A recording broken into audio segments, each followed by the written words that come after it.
on a marre de passer par une méthode de bouffon pour essayer donc de chercher le machin avec des systèmes, je vais faire 3 papiers. Allez, c'est parti. Donc on doit chercher, donc je vous rappelle que A, B, C et S sont non coplanaires.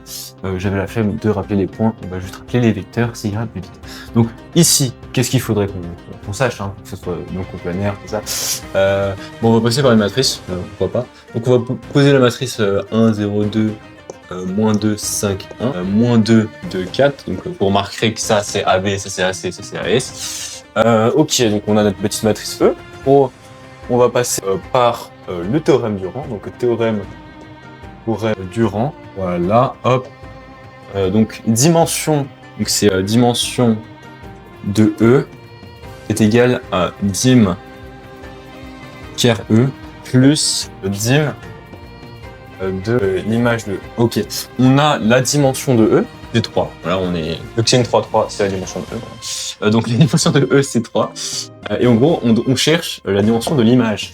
Voilà, c'est pour savoir si c'est coplanaire ou pas. Donc si la dimension de l'image c'est 3, alors ils sont pas coplanaires. Si c'est 2, alors ils sont coplanaires. Voilà. Et si c'est 1, ça veut dire que ça forme une droite.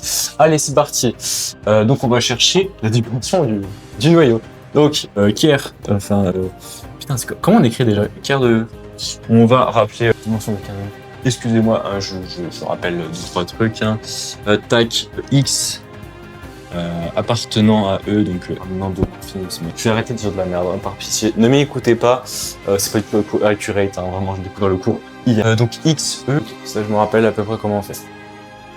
Donc voilà, on rappelle quelques formalités. Hein. Donc ensuite, on va donc on va chercher notre petit noyau. Hein.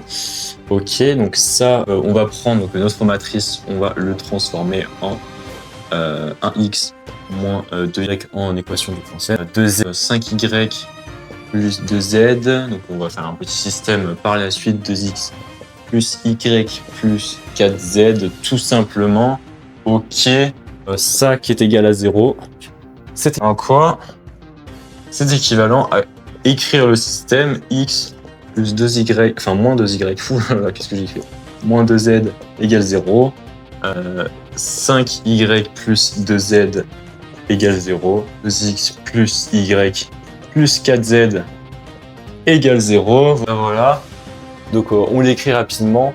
On va essayer de résoudre avec un petit pivot de Gauss. Le problème là, c'est que c'est pas facile. C'est pas facile, mais bon, c'est pas grave. Donc ici on n'a pas de x, donc pas besoin de virer. Donc ici on va faire L3 moins 2 2L1. J'écris trop mal, hein. Voilà, donc L3 moins 2L1 ici pour virer les x, tout simplement. Donc ça va être équivalent à donc x y moins 2z égale 0. 5y plus 2z égale 0. Ici, donc normalement c'est 0x, donc plus 4y, ça fait 5y. Voilà, 5y plus 4z.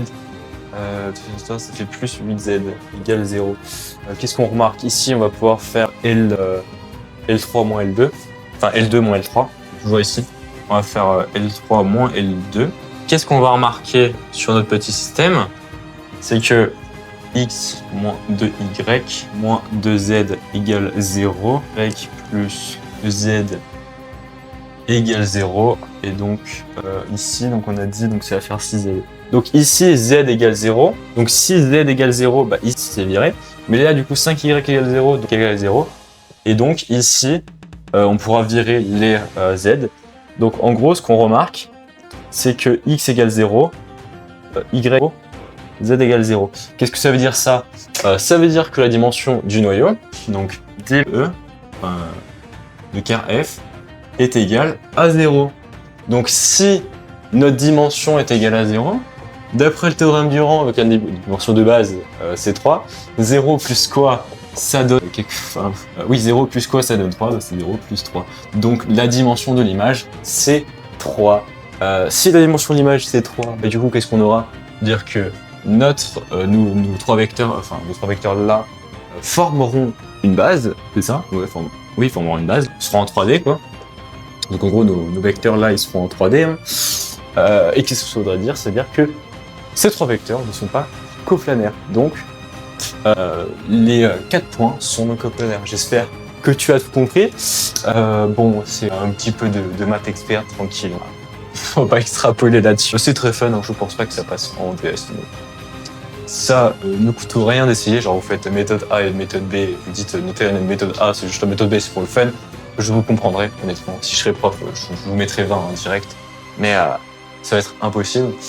Donc ce qu'il y a à se rappeler, hein, donc, notamment pivot de Gauss, hein, ça doit se connaître en maths experte un petit peu, c'est en gros transposer donc, la matrice en équation et après faire les machins et les bidules. Donc si on a nos vecteurs sont égales à 0, ça veut dire que la dimension de l'image, enfin la dimension du noyau est égale à 0. Alors, on va peut-être faire un exemple, un exemple un petit peu plus parlant. Parce que j'avoue que, comme dit comme ça, c'est un peu compliqué, voilà, parce que c'est des maths experts. Donc, on va prendre un cas où, une matrice où, par exemple, on va trouver, je sais pas, 2 trucs. En gros, ce qu'il faut se remarquer là, c'est que les 3 vecteurs étaient différents. Et enfin, les 3 lignes de notre équation différentielle étaient différentes. C'est pas optimal, hein, pour donc trouver notre petit noyau. Ok, qu'est-ce qu'on a besoin? On va prendre, je sais pas, n'importe quelle matrice. On va prendre celle-ci. Donc 1, moins 1, 0, 1, 2, 9, 2, moins 1, 3. Voilà, notre petite matrice, on va la noter E, hein, toujours. On va donc chercher, donc on va chercher le noyau, hein, donc le quart de E. Vous pouvez remettre la rédaction que j'ai mis plus tôt. Mais je suis même pas sûr qu'elle soit bonne, hein. Donc n'hésitez pas à me corriger si il y a besoin. Donc ici, ça fait x moins y égale 0. Ça fait x moins 2y plus 9z égale 0. 2x moins y plus 3z égale 0. Voilà. Donc petit pivot de Gauss, hein, donc on va... Soit, là ici, il y a la méthode un peu évidente de y comme paramètre, et après injecter y partout. Mais j'ai pas envie. Voilà. On va faire quelque chose d'autre. On va faire donc pivot de Gauss. Donc on va virer les x. Ces x là, on va essayer de les virer. Donc on va faire L2 moins L1 et L3 moins 2L1, tout simplement.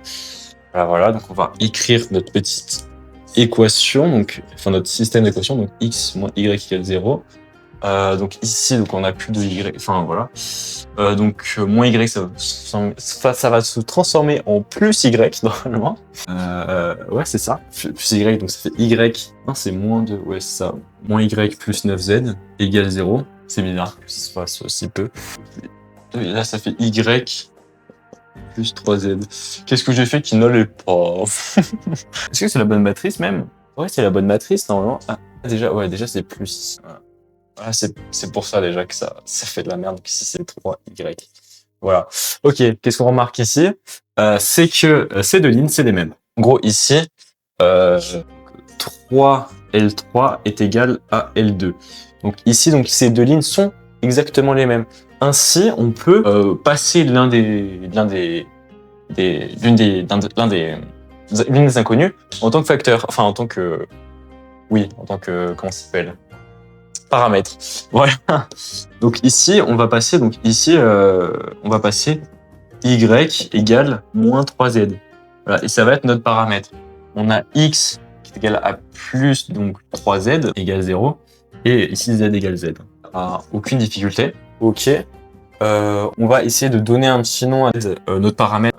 On va l'appeler lambda, hein, comme ça sera un peu plus parlant peut-être.